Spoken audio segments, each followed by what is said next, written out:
Hello, everybody, and welcome to another episode of Encourage Mindset. I'm your host, Ethan Vandehyve, a podcast that focuses on mental health, but most importantly, inspiration, habit challenges. And again, we have a fantastic guest today, Tim Tonella. He's going to share his story, and I will let him have the floor for a couple of minutes to share who he is. Well, thank you, Ethan. What a great intro. This is more of a personal podcast, so we're not talking too much about business, but I'll give you a quick rundown.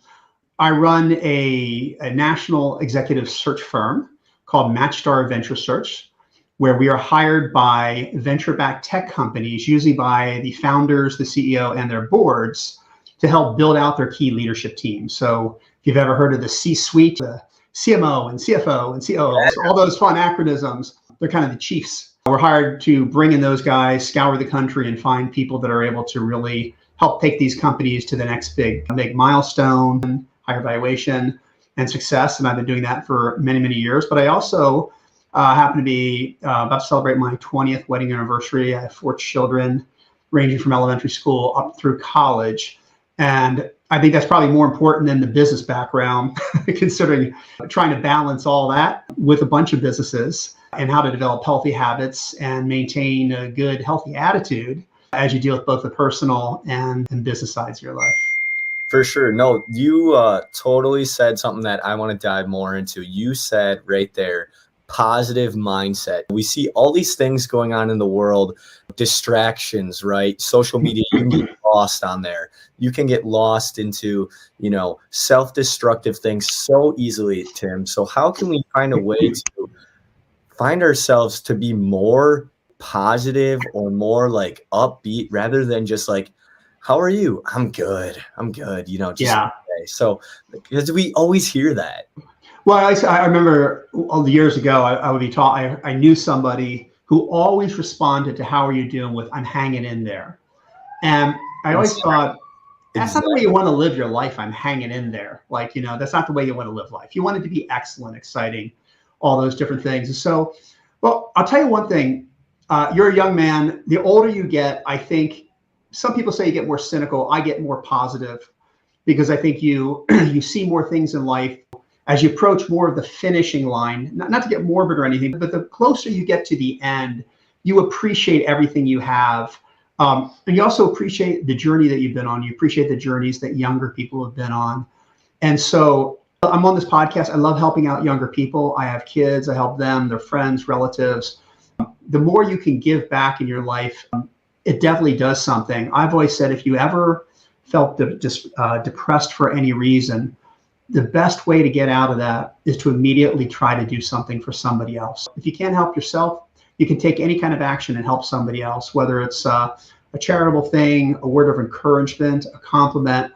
Just going out and doing something makes you feel good, because then you're playing that role that we have in this world, which is to try out, to go out there every day and make the world a better place and to build relationships and try to bring some good into the world. For sure. So I've always done that. People always talk about morning rituals and evening rituals. I really do this every day, which is before I go to bed for a minute or two, I look back at the things that happened during the day. I look at the beautiful miracles of life in that day, 2 or 3 of those things. And you can pray or meditate, whatever your personal, power is, and just be grateful for the gifts of that day. I think a lot of people, they had a tough day and it didn't go the way they wanted, and they drove home and they did whatever. And they're like, God, I'm glad that day is over. I'm not glad that day is over, because that means I'm one step closer to the finish line. I want to enjoy something in every day. And I think if we really sit back, we'll see that there's miracles that happen every single day if we're willing to open our eyes. Everything from a nice meal, a fun email from a friend, a text, a funny joke, a smile on your child, your dog making a funny look at you. There's so many things in life that's the real beauty of what we do every day. And it takes an effort to do that. It just doesn't happen organically. We just don't walk around on this emotional high all the time. You have to be decisive about it. And so you have to set up habits that aren't difficult. If you really just say, look, I'm gonna take out 1 minute to do that. And then 1 minute when I get up in the morning, 1 minute to thank God for the gift of this day. It is a gift to have one more day. You never know what's going to happen, but we're still here. And to be able to just say thank you for yesterday and let me experience some of those small, beautiful miracles today.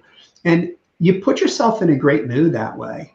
And when you get into your habits that way, you kind of feel like I really can't have a terrible day, right? For sure. Because I'm looking for good things, and anything that happens is miraculous. And the fact that we're still here, and I really do kind of live my life that way. Yeah. Yeah.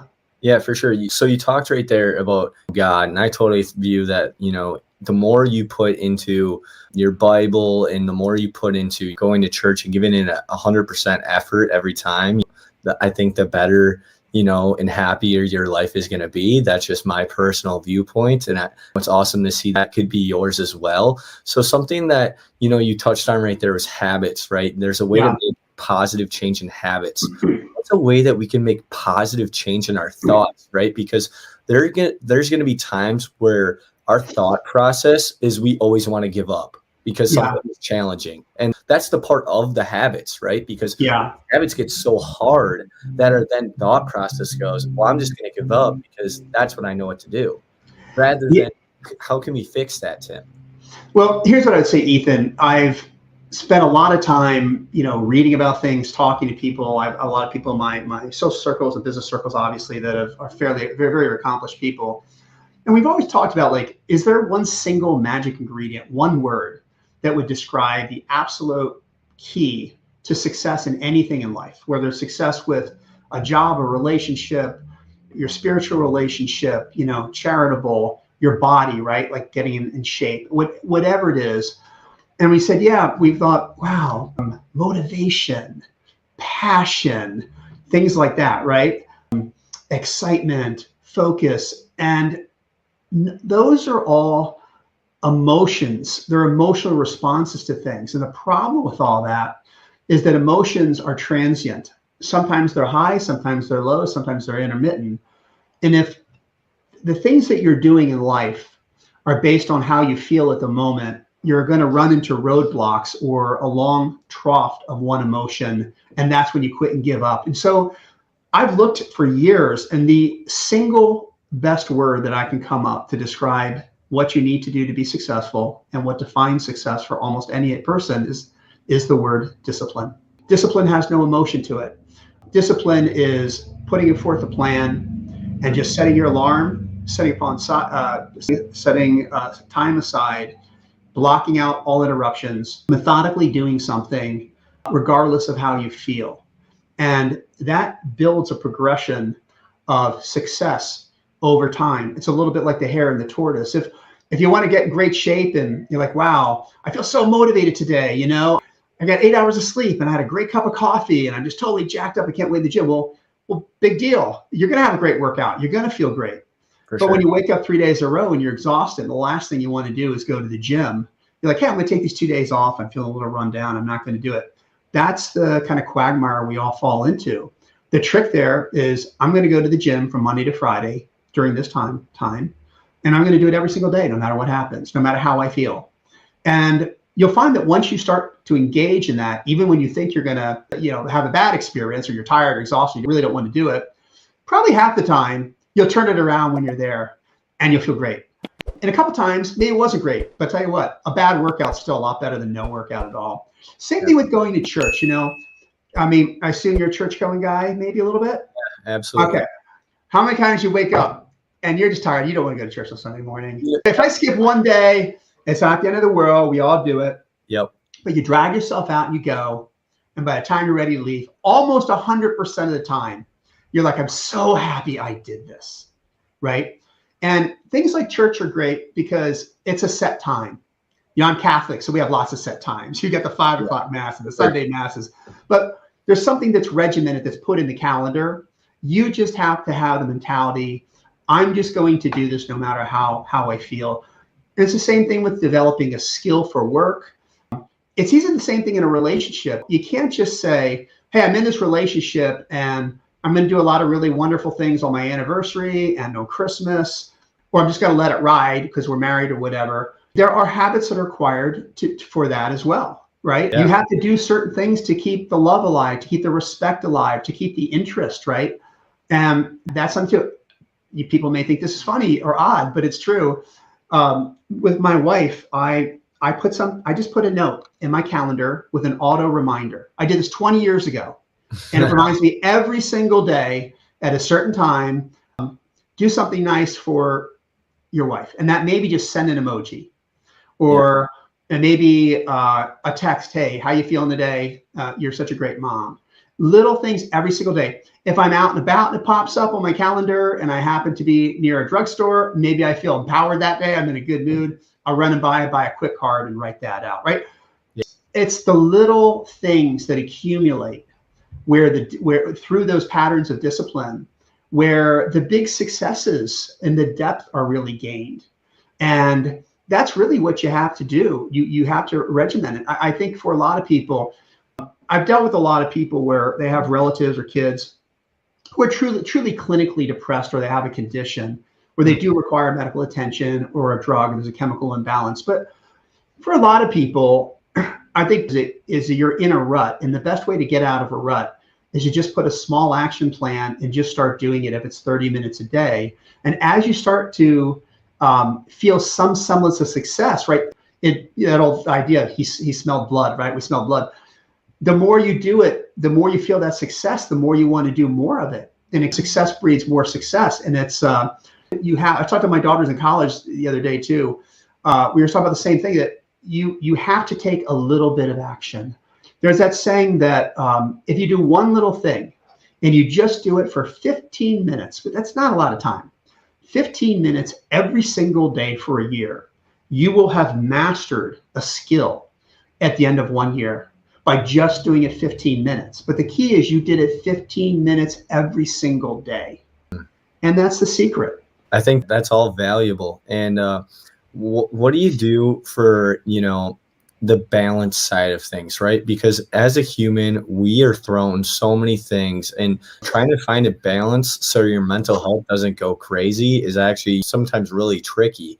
And the question I have for you, Tim, is, especially because you're an entrepreneur, you have a family, you have kids, you have, your wife.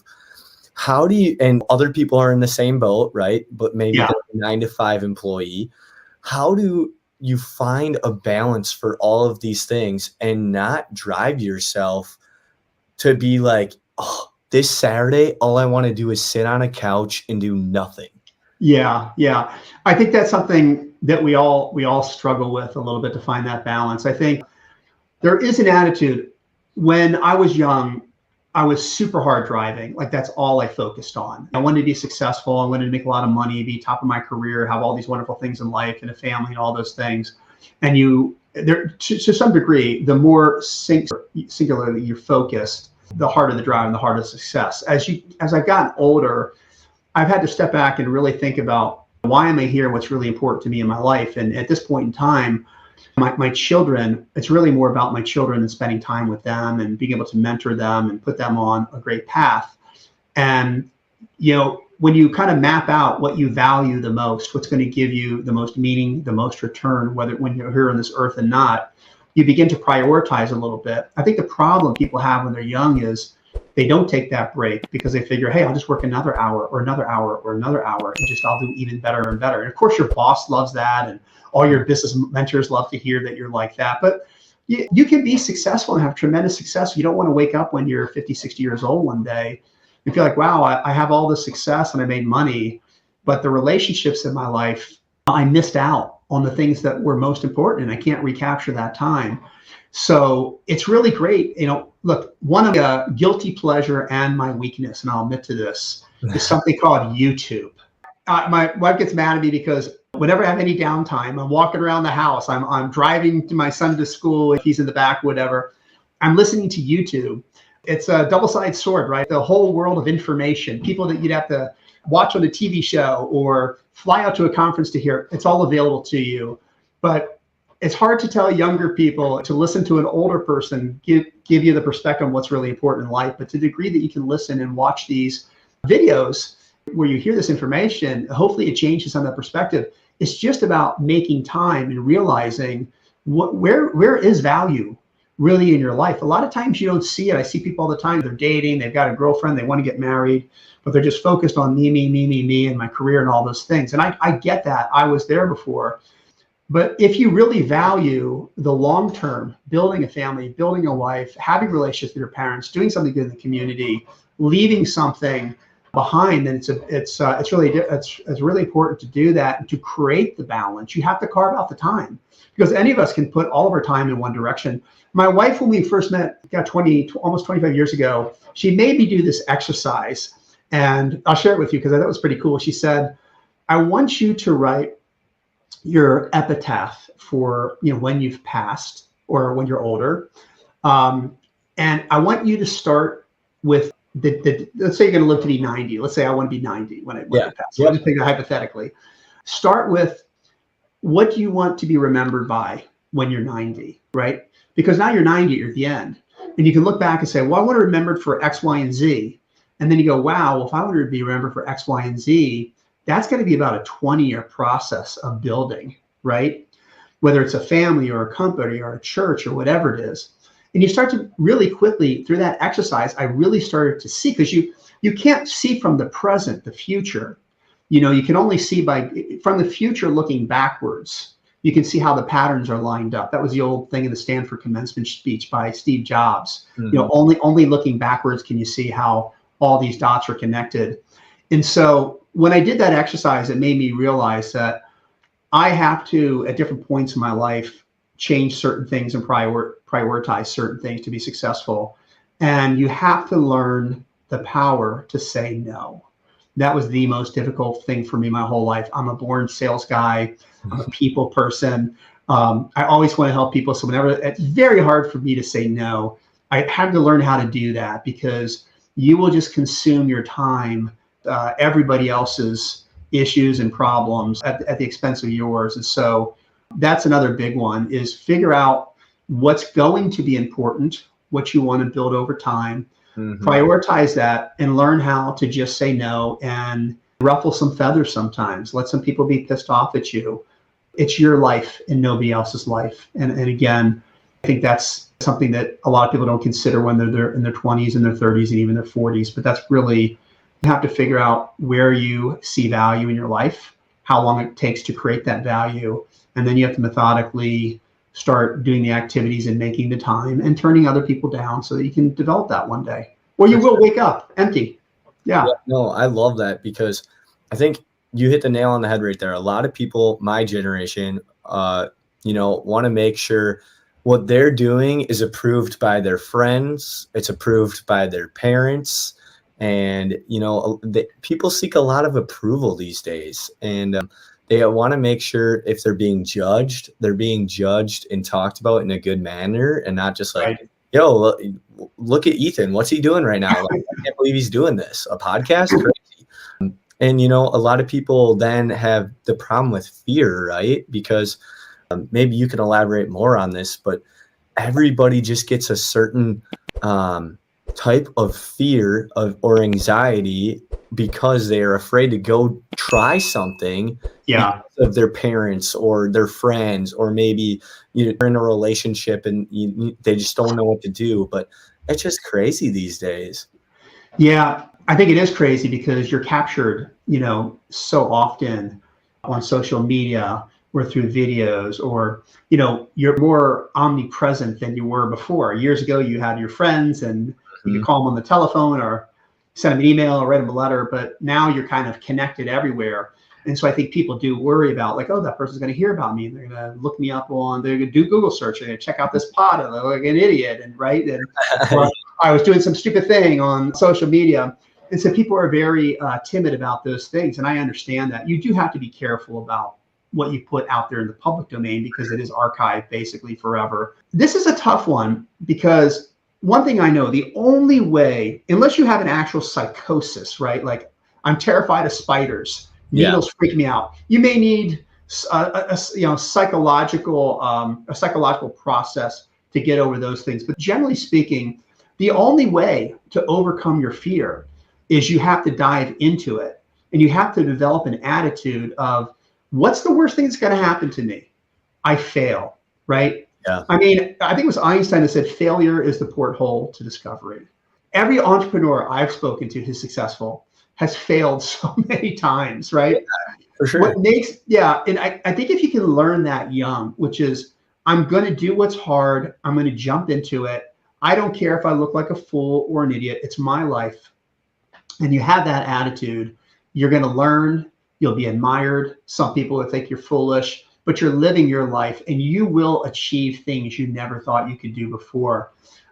It's kind of like if you want to get into a cold plunge, you just got a cold shower. You just got to jump into it. You can't slowly wade into it, right? You have to just one day wake up and do it. Or we've all had those situations. You're at a park and there's a cliff and you want to jump in the water and you're terrified. At some point, you take the plunge and you do it. Sometimes, if you have an adventurous friend who likes to do things, who's not reckless, you can bring them in to kind of give you that little push over the edge. But the only way to face a fear is to just go forward into it and not worry about what happens. I know that's, you say, hey, that sounds easier said than done. It's true. But these limiting beliefs, you're probably not going to die. You're probably not going to go bankrupt. You're probably not going to alienate every human being in the world that ever thought anything good about you, right? Your Yep. parents are going to still love you. Your wife and kids will probably still love you, right? And you just have to do it and develop a pattern, a habit of that. And so next time you have the fear, go, oh, wow, this is just another thing I'm not used to. I don't have experience and I'm afraid of it. So I'm just going to go ahead and do it. Yeah. No, Yeah. the biggest thing is you got to own who you are and what you do. I love that, Tim. So Yeah. what is kind of, this has been a totally fun episode and you've shared a lot of enlightening things. What's kind of your, maybe a quote you live by, or maybe something that you want to share to end this podcast that maybe you think the audience really needs to hear? Well, I had this quote, Romans 8:28, for years. It was on our corporate website, just the Romans 8:28, not the expression of it, on my website. And I felt it worked well for everything in my life, including recruiting, which was all things work together for good for those that serve his purpose. And it's this idea, you don't have to be a Christian, you don't have to be religious, you can be an atheist, but this idea that no matter what's happening to us in life, at the moment it may seem terrible, it may seem challenging, terrifying, scary. But if we know that if we're doing the right thing with good intentions, with a good heart, with some noble purpose, right? Mm-hmm. Then whether it's God, the power of the universe, whatever you believe, that all those things, you have to have faith that they'll all come together for some good purpose for you for the rest of your life. And so I think that's a problem where people, they see a setback, they see an issue, and they get hung up on it. I tell people, well, would you leave a movie, 45 minutes into it just because you don't because you're uncomfortable with the scene? I mean, Yeah. you don't want the person to die. I mean, it's a long game. And you're going to not know how it works out until you play it out.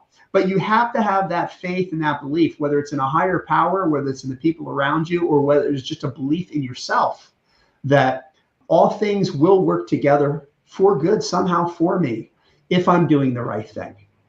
Perfect. Well, thank you so much for coming on, Tim. It's been a pleasure to get to know you and more about your mindset and your motivations. Well, thank you, Ethan. It was really an honor to be here today. Thank you so much. So if you're ready to grow, hit that subscribe button, drop a comment, and let's build a mindset that empowers and transforms.